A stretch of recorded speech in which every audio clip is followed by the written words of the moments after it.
How you doing? This is Steele's podcast. This is a very special episode because this is my first ever episode. I'm trying to, get the ball rolling on this sports podcast thing because I love talking about sports and I'm a huge Eagles fan. And we have a treat today because this is a divisional game, and as you see, us versus the Rams at 3 p.m. today. So, what are we looking at when it comes to this game? So we essentially looking at the 26 overall ranked defense in the Los Angeles Rams versus the 8th overall ranked offense for the Philadelphia Eagles. And they say that's bad in itself, but it gets worse because the Rams are actually 22nd in rush defense, whereas Philadelphia Eagles are second in rush offense. But I can't even say solid. They have a below. Rams have a below average passing defense game, ranked 20th, but it's not like we'd be able to exploit it because we only rank 29th in pass offense. We're not really a big passing team because Jalen Hurts only average about 21 attempts a game, which I like because I don't want him trying to throw the ball all over the yard. And plus, we got Saquon Barkley in that hellacious offensive line. Yeah, with Malaga, Lane Johnson, Dickinson, and those boys. Let's get it started. I don't really expect a big game from Jalen Hurts. Probably about 120 to 150 in the air, maybe another 35 to 40 on the ground. Excuse me. Whereas Saquon Barkley, I'm expecting a big day, nothing short than 120 yards and about 5 yards a carry. Because we are the second ranked rush offense, and Jalen Hurts got a lot to do with that because you have to take into account for his legs as well. So I hate when people say that Jalen Hurts is just a backpack and stuff like that because that rush game would not be the same without Jalen Hurts because with Jalen Hurts you have to play 11 on 11. You can't just key in on Saquon Barkley. All right, but like I said, this year Jalen Hurts ain't really throwing the ball too well. 2,900 yards. He 69% completion percentage, so that's good. 18 touchdowns, 5 interceptions, which is great. He not turning the ball over like he did last year. If you take into account his rushing touchdowns, that's 14. So overall, he had 32 touchdowns, only 5 interceptions, which is pretty good. Saquon, which again I'm expecting a big game for him. He had 2,005 yards over the season, averaging 6 yards a carry, 13 touchdowns, and only two fumbles. Meaning he's been extremely efficient when he run the ball, and he's really not putting it on the turf. So with AJ and Smitty,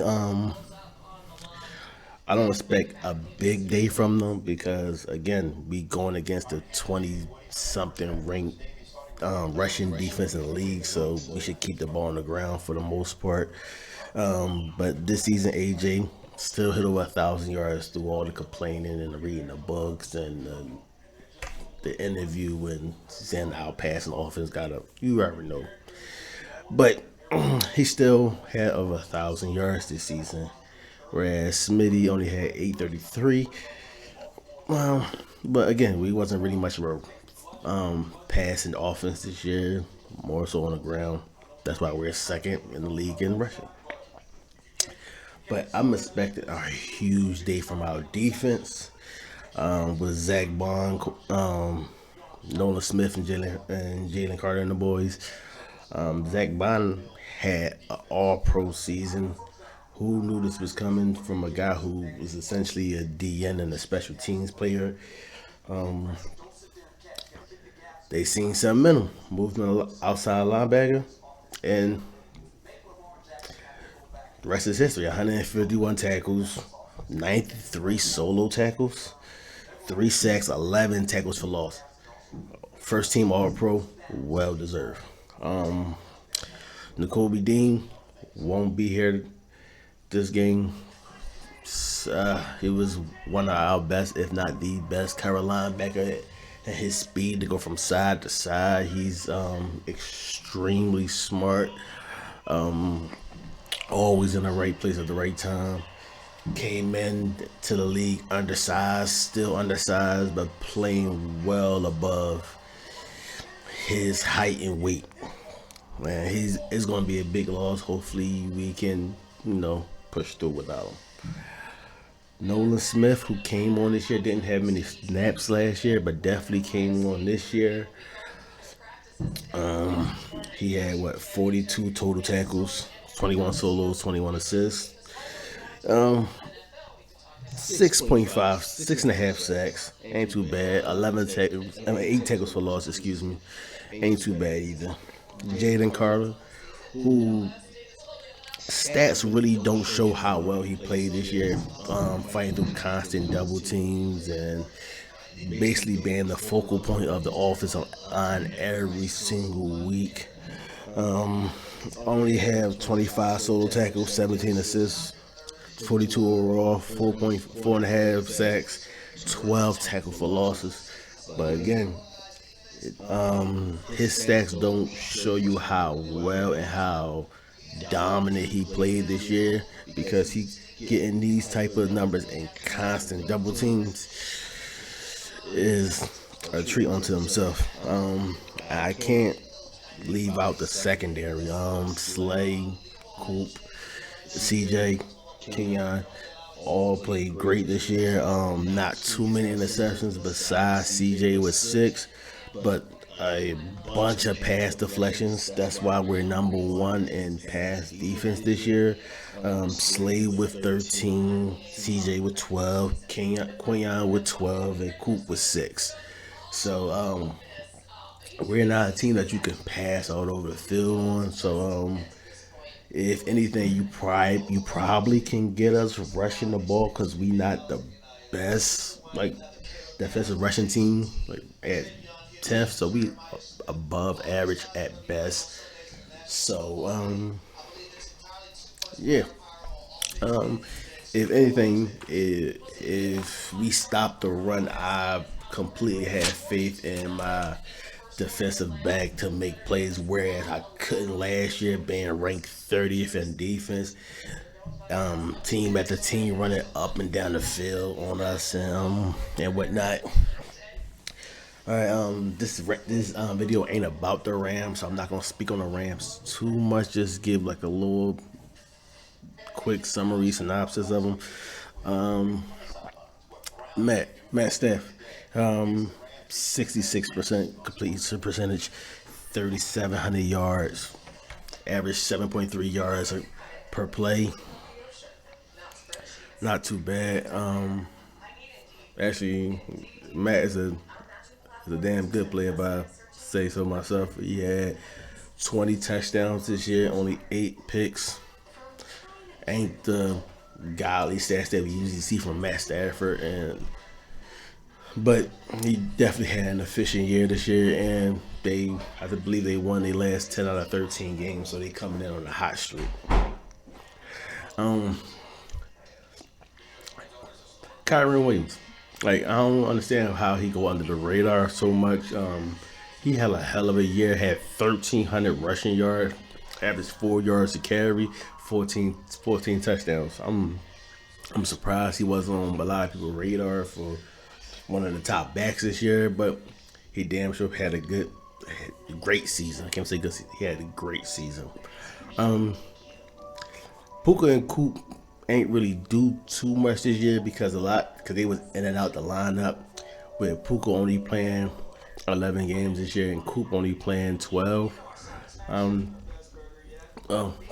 Puka got 990 and Coop got 710 yards this year. But just because they stats don't show. That's one of the best duos in the league. That matchup between Coop and Coop, Cooper Cup and Cooper DeJean, that's gonna be a hell of a matchup because Cooper DeJean been one of the best nickel corners in the league as a rookie. So that's gonna be a nice matchup to watch out for. As an Eagles fan, I'm hoping my Coop get the dub on that.